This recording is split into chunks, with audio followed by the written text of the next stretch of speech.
Hari Om, welcome all. This is the second session on Mandukya Upanishad. In a previous session, Binduji could explain the very background of this Mandukya along with both Mangala Shloka of Sri Shankara, and even he started with the first mantra of this Mandukya. Today he will revisit the first mantra in detail. I request Binduji to start. Thank you very much. Thank you, Jadavedji. Before I commence, Nitya has gracefully consented to sing the Mangala Shlokas because I'm not a good singer at all. And she has a good way she sings it. So after I do the Shanti Madra, she will do the Mangala Shloka. Then I'll start the mantras or Upanishadic part of it. So let us start. Great, great. Om Patrick, नमो ब्रह्मादिभ्यो ब्रह्मविद्यासम्प्रदायकर्तृभ्यो वंशऋषिभ्यो महद्भ्यो नमो गुरुभ्यः शङ्करं शङ्कराचार्यं केशवं बादरायणं सूत्रभाष्यकृतौ वन्दे भगवन्तौ पुनः पुनः ईश्वरो गुरुरात्मेति मूर्तिभेदविभागिने व्योमवद्व्याप्तदेहाय दक्षिणामूर्तये नमः ॐ भद्रं कर्णेभिः शृणुयाम देवाः भद्रं पश्येमाक्षभिर्यजत्राः स्थिरैरङ्गैः सुष्ठुवांसस्तनूभिः व्यशेम देवहितं यदायुः स्वस्ति न इन्द्रो वृद्धश्रवाः स्वस्ति नः पूषा विश्ववेदाः स्वस्ति नस्तार्क्ष्यो अरिष्टनेमिः स्वस्ति नो बृहस्पतिर्ददातु ॐ शान्ति शान्ति शान्तिः नित्याजी मंगल श्लोकास ॐ प्रज्ञानां शुप्रतानैः स्थिरचरनिकर व्याप्तिभिर्व्याप्य लोकान् भुक्त्वा भोगान् स्तविष्ठान् पुनरपि धिषणोद्भासितान् कामजन्यान् पीत्वा सर्वान् विशेषान् स्वपति मधुरभुङ् मायया भोजयन्नो माया सङ्ख्यातुरीयम् परमममृतमजम् ब्रह्म यत्तन्नतोऽस्मि। यो विश्वात्मा विदिजविषयान् प्राश्य भोगान् स्थविष्ठान् पश्चाच्चान्यान् स्वमतिविभवान् ज्योतिषा स्वेन सूक्ष्मान् सर्वानेतान् पुनरपि शनैः स्वात्मनि स्थापयित्वा हित्वा सर्वान् विशेषान् विगतगुणगणः पात्वसौ न तुरीयः जाग्रदादित्रयोन्मुक्तम् जाग्रदादिमयम् तथा ओङ्कारेक सुसंवेद्यम् यत्पदं तन्नमाम्यहम् यत्पदं तन्नमाम्यहम्। ॐ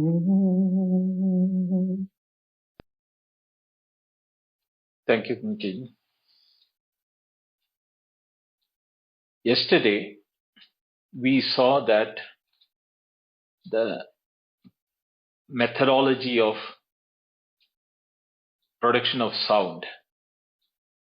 Why yesterday the sound was taken as Shabda Pramanam, was taken as an introduction and given is that if we really consider The first two mantras, the Upanishad is over. There is nothing more to be told. That has been conveyed in the first two mantras. I'll just go through the mantras and then why I say this statement will be clear to you. Om ityedat aksharamidam sarvam tasya upakhyanam bhutam bhavat bhavishyatiti sarvam omkara eva. Yachanyat trikaladinam tattvapi omkara eva. Sarvam hyetad brahma ayamatma brahma soyamatma chatushpat. These are the two mantras what the Upanishads really want to convey. Those pure in mind, 100% absorption and clear in their understanding doesn't need one more word to be listened to understand what the Upanishad is conveying. This is because of all the pramanas, the 6 pramanas which I mentioned, Pratyaksham, Anumanam, Upamana, Saptapatti, Shabdam, Upalabdhi, all of them, Shabdam is the only pramana which can bring to us the knowledge of what is not available with the Pratyaksha. Because Pratyaksha is required for all other things. They have their secondary layer of knowledge. Whether it is Anumana or Upamana, Arthapatti, Anupalabdhi, all of them. Arthapatti also. But for Shabdam, has a special power to enlighten us even that which cannot be pratyaksham for us or immediate knowledge, what can be sensed through the sense organs. Both external sense organs and we have internal sense organs through the mind also. Beyond that, there is knowledge. That knowledge cannot be conveyed through either the internal sense organs nor the external sense organs. This is where the Shruti is taken as a pramana by the Vedanta or Advaitins, strictly because what Shruti is telling us through the Upanishad is talking about something which cannot be analytically proved. Empirically, we can understand that. But to empirically understand that, we need the support of words. Now, when the words are being told, we should understand the relationship between the word and the subject, or the word and the object. Artham, padam and artham. Artham means the one which is being conveyed through the word is called the artham. For example, when I say jalam or water, the word jalam or water is a padam and the material water is the padartha. Padartha means padasya artha, the one which is being exposed or made available for cognition using the word pada for the artha to be understood. Pada, padartha, they have inseparable relationship. Vagartha viva sampraktau vagartha pratipattaye. There is a prayer by Kalidasa. Jagadap Pidaro Vande Parvati Parameshwarau is the prayer for that. Vak and Artha. Here, Pada and Artha. Vak means the sound and Artha. Why this is important is that whenever we have experiences in our cognition, we cannot imagine about any object without even a common name like it or that, something like that. There has to be a word for that. Then only that object comes into cognition for us. This reason is why we are looking into the world of objects and understanding the world of objects as nama rupa or name and forms. We are so engrossed in the name and form of the objects, the reality of the name and form always eludes us from understanding it. Yesterday I told you the narration of that. Now there is a term called pot. We have a shape called pot, and the pot has a utilitarian value. So nama, rupa, and artha kriya karyatvam. This is the words used in Sanskrit. Name, form, and utility. Now, the name cannot exist without the shape or the pot, but the pot itself cannot exist without the mud. And the utility can only happen when the mud is in that form and it is used. So, the relationship between the name and the form and the utility is what is called the transaction.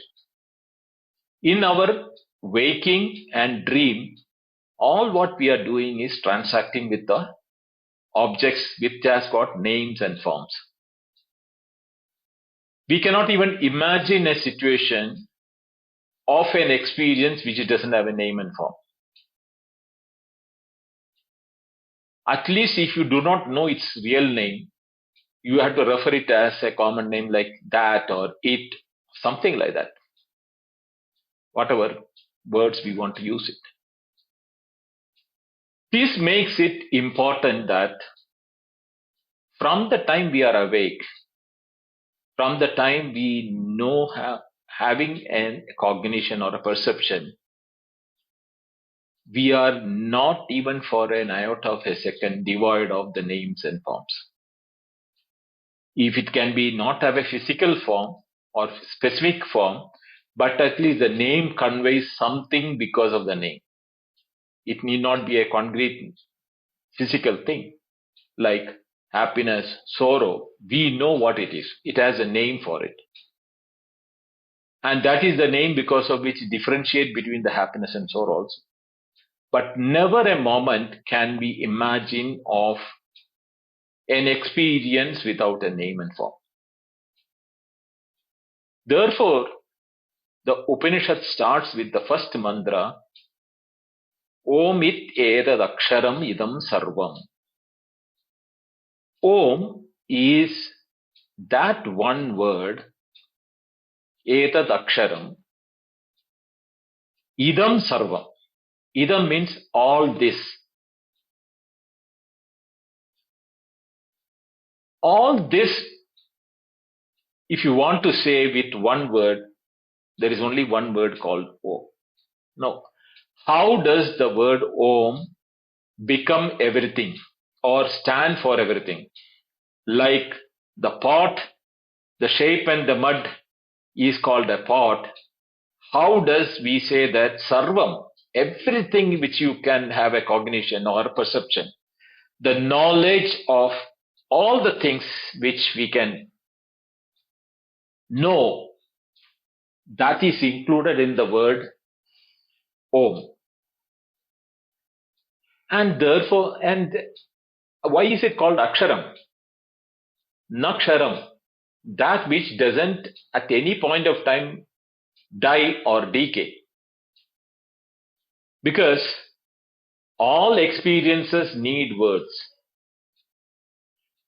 Therefore, words are not decayable from our experiences. Even when we have that deep sleep where there are no objects, when we wake up, we say that I had a good sleep. There was an experience there. Yet, words could not describe it. But at the same time, we brought it into the realm of the words by saying, I had a good sleep. It is our incapacity to explain that inexplicable state of deep sleep. We brought them down to the level of a conditioned word. It's called good sleep. Now, when we say sarvam idam, this word idam is contrary to aham. In the sense, I and this, they are not together. They are not always the same. This, when we say, we have the tendency to exclude us from the word this. Anything other than I is this or that. So idam doesn't necessarily for this, it includes this and that, anything other than me. So when the Upanishad says that Om iti etat aksharam idam sarvam, does it exclude me? To what of that answer is the second mantra says I am Atma Brahma. I'll come to that later. So for the time being, the word idam means this includes you, me, everything. There is nothing excluding that sarvam. This experience of word Om, how does it stand for all the things?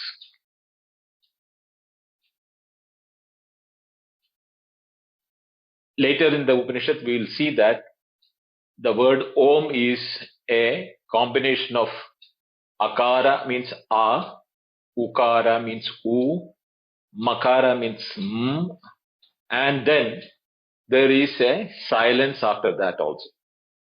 Akara, ukara, makara, and matra beyond that, amatra.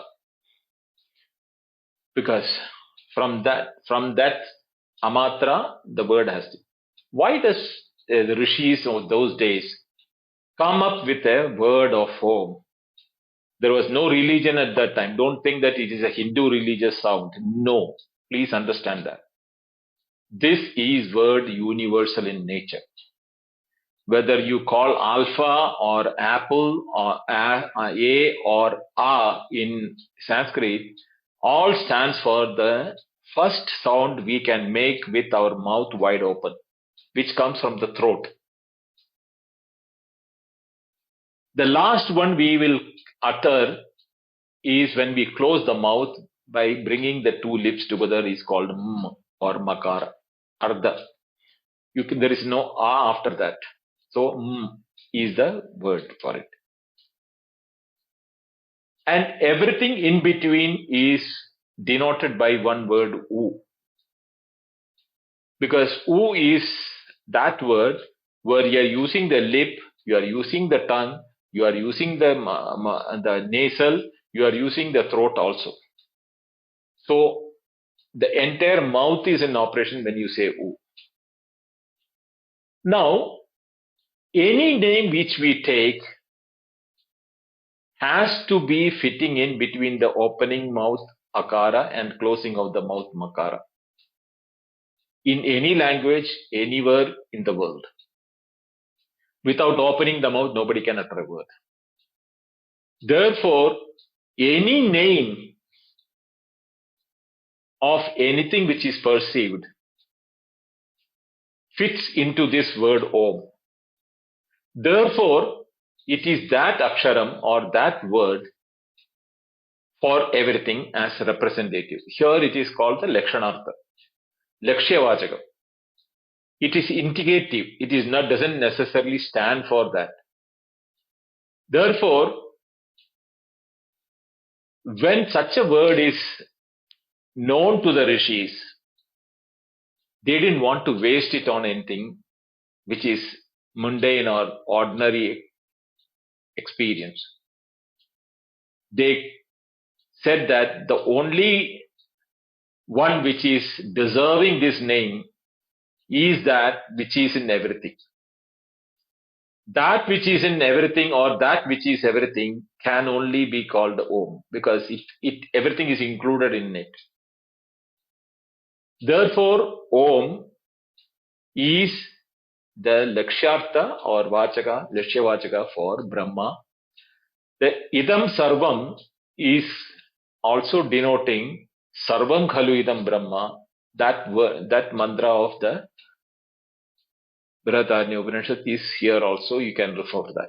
When they say Sarvam Khalu Idam Brahma or Edad Aksharam Idam Sarvam, both are denoting the same thing. Tasya Upakyanam. Tasya means this word which we have now mentioned as Om is everything. Tasya Upakyanam means the crystal clear exposition of the word Om is what going to be told by this Upanishad. Then the Upanishad says, Bhutam Bhavat Bhavishyatiti Sarvam Omkara Eva.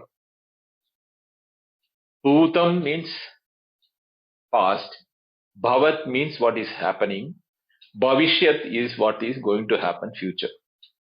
So past, present and future.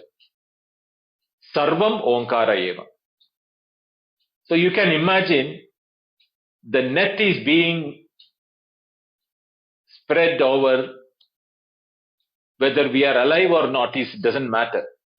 The past will include everything in the past, whether we were there or before our birth also. And the future will include everything after death also. And Bhavat is what we are when we are experiencing this world. So it is indicative of Bhutam Bhavat Bhavishyatidi. Sarvam Omkara means this Omkara is Anadi and Ananta. It doesn't have a beginning because Bhutam, where did it start? Where did the past start? Or where did it have where is the beginning of the past? It is unknown. Therefore, Anadi. Anadi means I do not know. The Adi na Janati. The one which has no, where the beginning is not known is called Anadi. And Anantam is that for which I do not know when it will end. So there is all Anadi Anandam. Tad Madhyam, in between what is happening is what we are experiencing for a moment.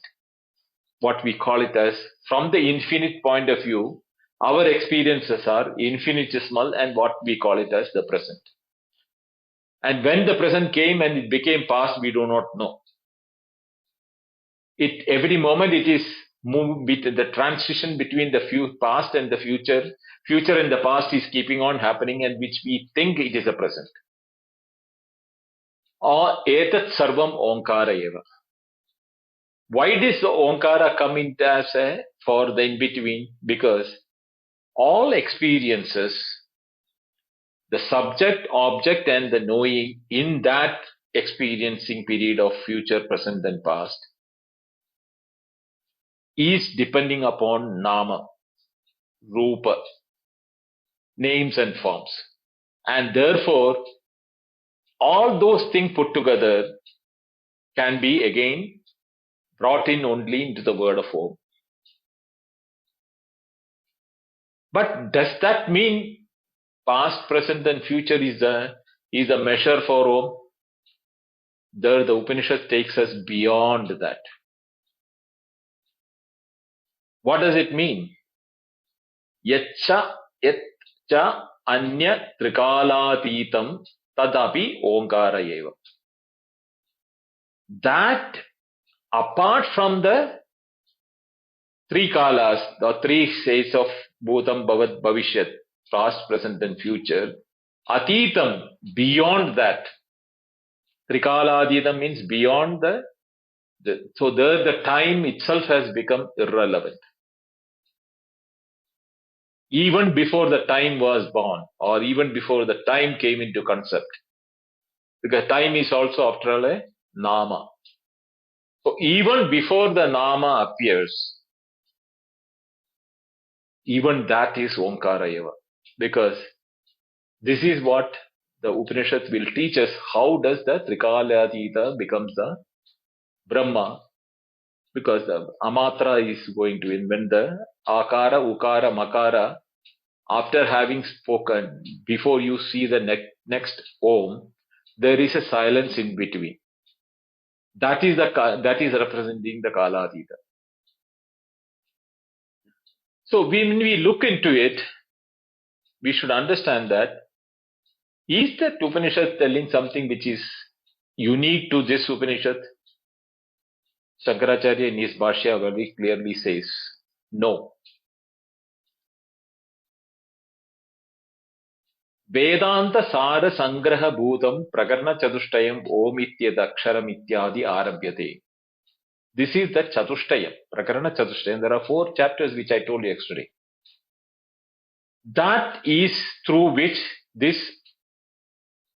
Upanishad is going to talk about the Om Aksharas. How does it become everything? For that, what is the dependence of the Upanishad? Is it making a unique statement? No. Here, Shankaracharya quotes from the other Upanishads that they are also saying the same thing. We have learned the Kathopanishad. In the Kathopanishad, we have learned that Katam Punar Omkara Nirnaya Om Ityadi Chatushtayam Pradivadhyate Iti Uchyate Sarve Veda Yatpadam Amananti Tapasamsi Varnani Cha Yadvadanti Yadichando Brahmacharyam Charandi Tatte Padam Sangrahena Bhavishyemyat Odat Ometyedat. In the first chapter, second Mundaka, and the 15th mantra, we studied this one. Yatpadam amananti tapasim varsa varnani cha yadvadanti yachinda brahmacharyam charanti. So, whether you are a tapasi, you are a brahmachari, all of them are yatpadam amananti. This is the padam, or this is the word which is being the attraction for them.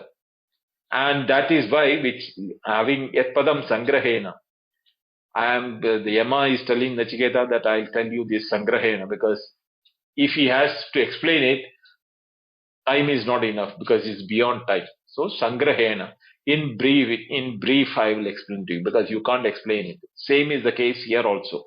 We cannot explain the entirety of the word Omkara here. Edat eva aksharam brahma, eva dedat aksharam param, Edadeva aksharam jnatva yo yadichanti tasya tat. Yama said this in the Kathopanishad. This aksharam Brahma, the Brahma or the Bhratvad Brahmi Vardhane. Brahma, the word Brahma in Sanskrit means that which is, 2 meanings can be given, that which is continuously expanding. Brahi Vardhane.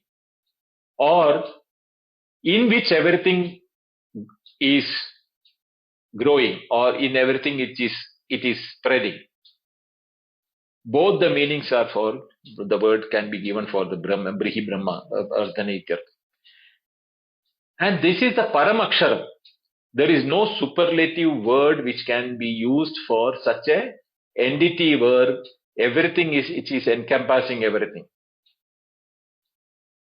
Yat Jnatva Yadichanti Tathyatat. The one who is able to understand that the enormity and the depth of that word, he is the one who has no limit where he can, access, because he knows that truth. So there is nothing more he needs to know. So yadichanti tasya tat. For him there is no desire bigger than that, or he has reached the ultimate of the desires. And that Om is also Edad Alambanam Shreshtam Edad Alambanam Param Edad Alambanam Jnatva Brahmaloke Mahiyate. This is that Alambanam. Alambanam means support. The word Om is the support for Brahma, the word, and it is also the supermost support anybody can take. Yat Jnatva, knowing which, Brahmaloke Mahiyate. If you know Brahma, you are in the Brahmaloka.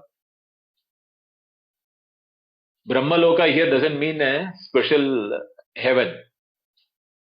Brahma eva loka, Brahmaloka. Brahma, that the whole world itself is Brahma. you become everything. Sarvam apnoti sarvashaha is what Chandogya Upanishad says. The one who knows this thing, he is in and through everything. How does this happen? This is the most important part of this Upanishad, which we should understand that. The Upanishad doesn't just say that, Om is a aksharam for the Brahma or Atman. No. It is all everything. At the same time, how do we understand such a word which has no limit with mind can grasp it? The maybe that is the reason in the Kedo Upanishad it said, no?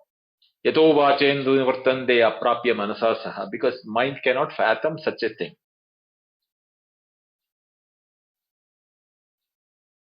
Tatra, see, in this one, what happens is that when we look at the meaning of word Om, there is no specific meaning which can be given. Therefore, Shankaracharya has written a small treatise called Panchikaranam, where Sureshwaracharya has written a Vartikam called Pranava Vartikam for that. It is a method of meditation using Om as a alambanam. This alambanam or the support which I told you just now. Using that as a mental understanding of that which we are now going to study, we can elevate ourselves from the limited feeling which we have in our body, saying that I am limited by this flesh and skin and the mind and the intellect. No.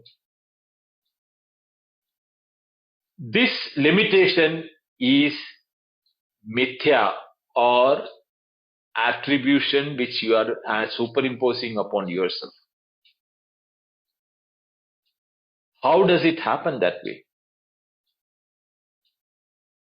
The method in which it is happening is that when the pot came into existence, the mud which is there everywhere gets narrowed down to the shape of the pot and the name of the pot.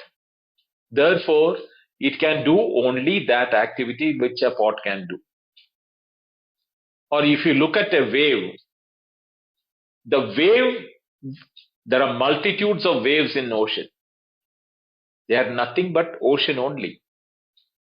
Ocean has never converted or become a wave, but the appearance of a wave, we are superimposing separation from the ocean. Why? Because we see a separation or apparent separation in the wave. Can the wave at any point in time be without the water of the ocean? That relationship is the reason why the wave is the ocean. When we forget it, we call wave as a separate name and form. The same experience for us, when it is limited to a shape and a name, we feel the identity with this individuality. This is the reason why we call ourselves as I, and that apparent separation which we identified onto the physical body with the rest of the world as other than us, that or this, idam sarvam. Everything is included in it. So the word abhidhana abhideya is the name which is the name is abhideya, or the nomenclature. Abhidhana is the one that is being named. In the traditional Vedanta, there is a statement called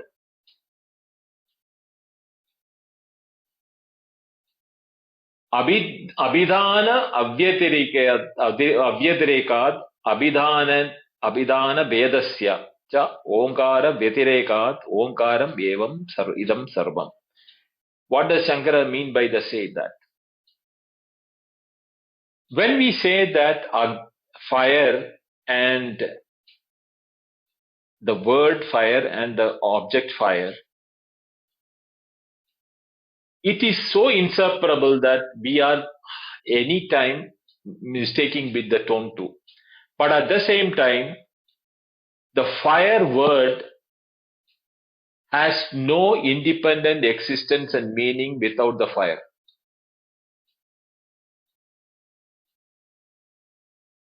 The only when the fire is there, the word gets a existence. So abhideyam has a dependency, or the name or the nomenclature of any product, any subject, any matter or anything is intrinsically linked to the one which it is being named. Same is the case with Om. The Om, even though it is a name like fire for Agni, is for the Brahma, for the Om.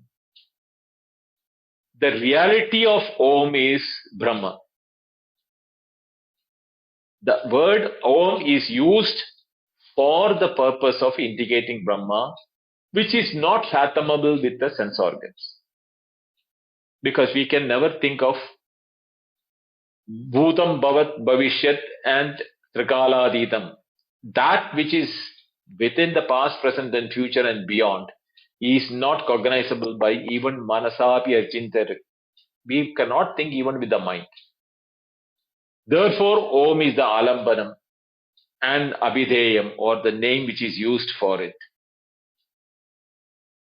Now, how does that name alone get a importance is that in the first mantra explanation, Yachat Anyat Trikaladidam Karyadigamam Kala Parichadya Mam Avakradati Tasyavi Omkara Eva. The Kaladita also Omkara said that.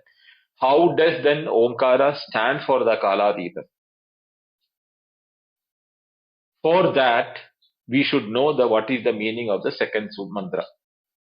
Sarvam Hyetat Brahma, Ayam Atma Brahma, Soyam Atma Chatushpad.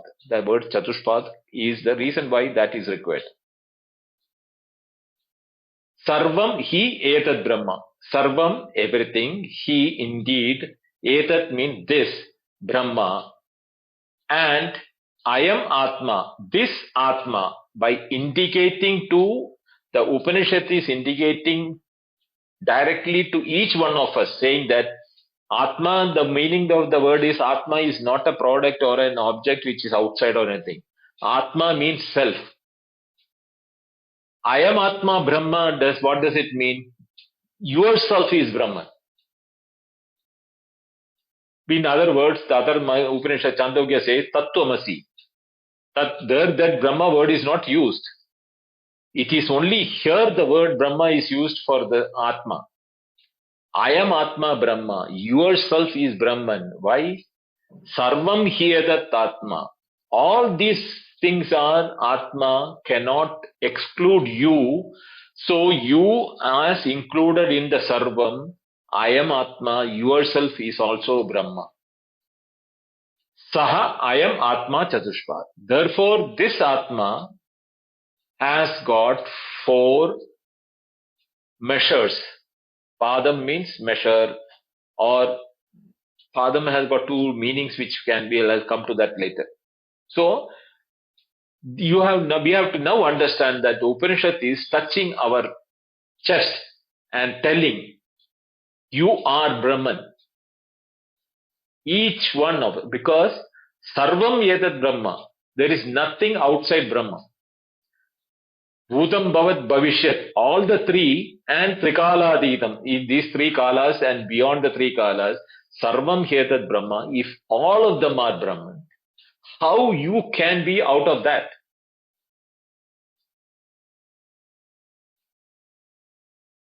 The Upanishad wants us to think, and a crystal clear mind can transform himself beyond his own mind to know what is Brahman, what is that. When he say, I am Atma, Brahma, is that I am that with which everything, I am in, not in me, everything is existing.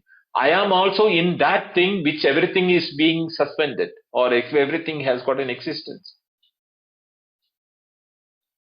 In that, when I seclude myself as an experience, I segregate myself as aham and idam sarvam, separate from me. Therefore, this soyam atma. Now, this word soyam atma has something called samanadikaranyam, the common substratum or the commonality in which the word is used. Suppose if I say, this man is that cricketer or that player, whoever his name is that. So this and that are two independent words indicating. This is indicating for something which is next to me and cognizable and reachable, and I can touch and show that. So when I say this, I am using that as a reference. How can this be that? But when the word Atma is used, self is used, this self of yours is that self of everything. Now, does it make sense? When I say this is that player who was playing that day on Wimbledon or cricket or whatever may be that, the relationship between this and that is now being removed by using a common substratum called Atma. So what I think as this Atma, I am a separate individual existence, and the Atma of everything, Sarvam Khaluidam Brahma or Sarvam Hyedat Brahma, in this Upanishad, what it is told. How can there be two Atma separate? This and that is the same. Because it is the same Atma, same everything. When you refer to this, you feel it is here.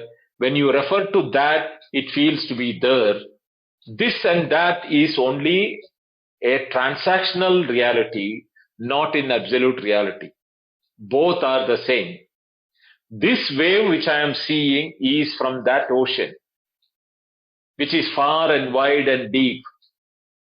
Does that make the wave separate from that ocean? No. This ornament which I am seeing is that ornament which is I am seeing. All of them are gold. Doesn't make this gold and that gold separate? No, both are gold. This space which we are now talking, and that space in which sun and the moon and everything is existing, is there any difference between them? I say I can't touch the sun because it's so far off in space. Locational wise, yes, you say it is far off. But in the space, is there any reason why it is not using the same space as yours? You are also the space, the sun also needs the space, the moon also needs the space. So the space is in which we are all existing. Same way, when I am saying I am Atma, I am saying self, I know myself as a knowing entity. And this knowing entity is the knowing entity because of which everything is being known. We'll come to that as and when the Upanishad proceeds further. So when it says so, I am Saha, I am Atma, Chatushpad. Now what does the word Chatushpad mean? It is of four-legged or four parts. The word Pada, Shabda has got a very grammatical usage. Pad, it is coming from the word Pada means Gamanarthe. Padam is what we use for leg, foot. In Sanskrit, padam is used for measuring the length by feet or the steps which we do. The same gamanartha kriyas, all those some have got similar meaning for jnanam also. So gatyavasadanayoho is the word meaning. Gati means movement, avasadana means to understand.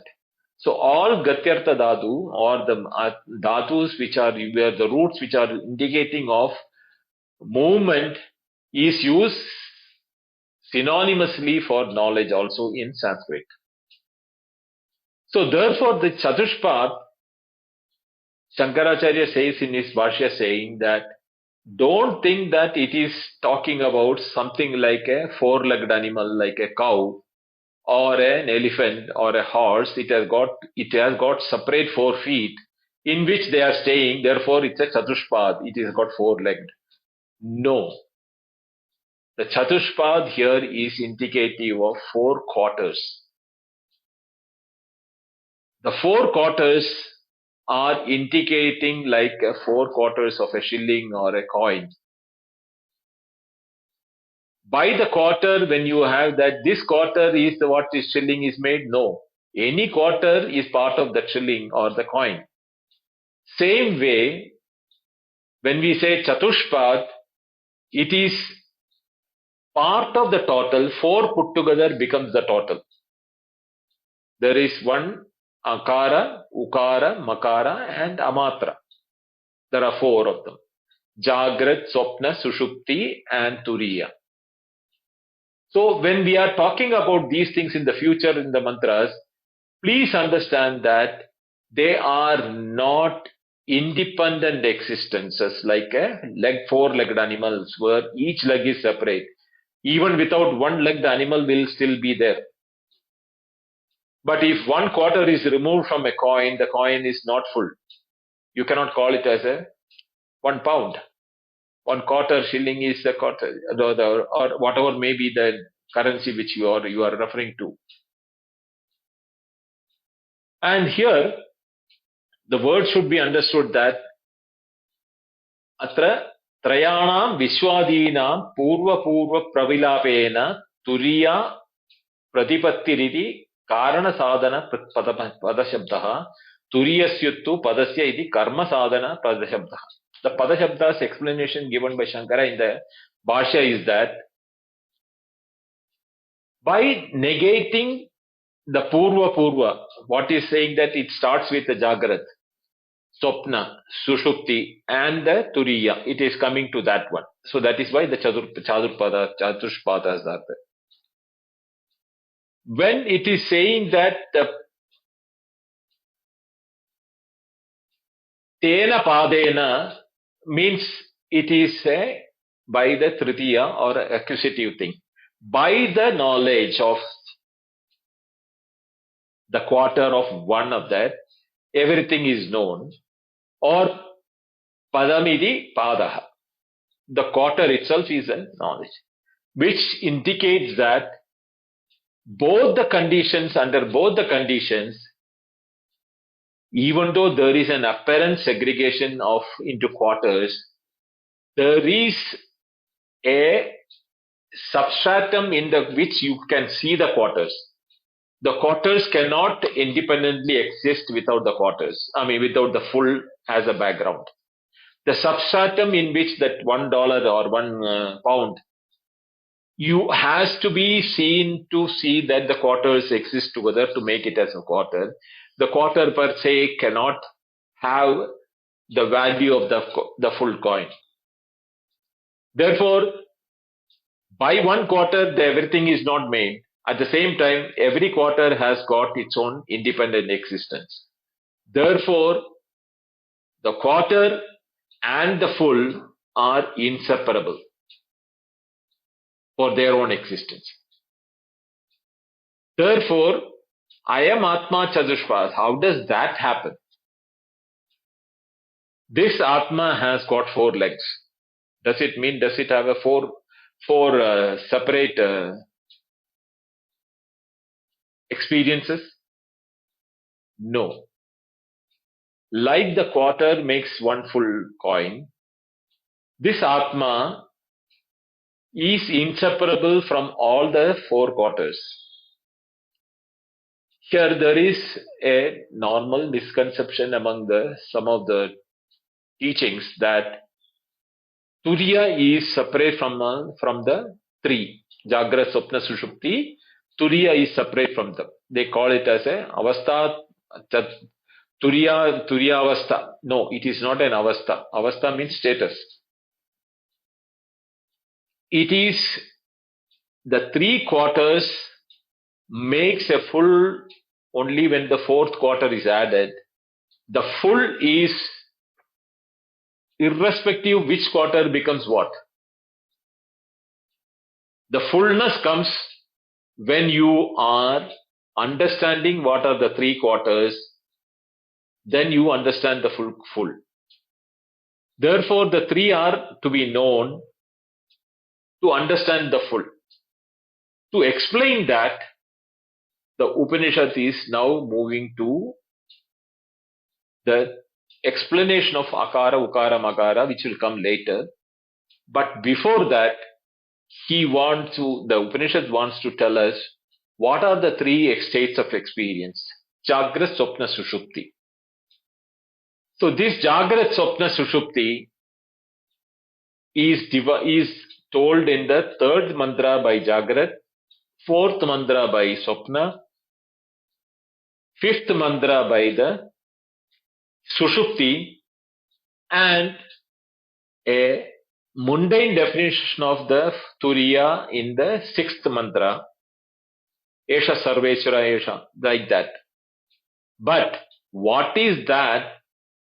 The real crux or the nectar of this Upanishad comes in the seventh mantra. I will not be entering today to this Jagrat, Swapna, Sushupti. I will be stopping now.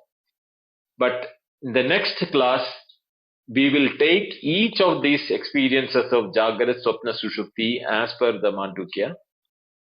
And then we will go after the seventh mantra, after the sixth mantra, we will go to the Karika, where Gaudapata has given the explanation for the first six mantras.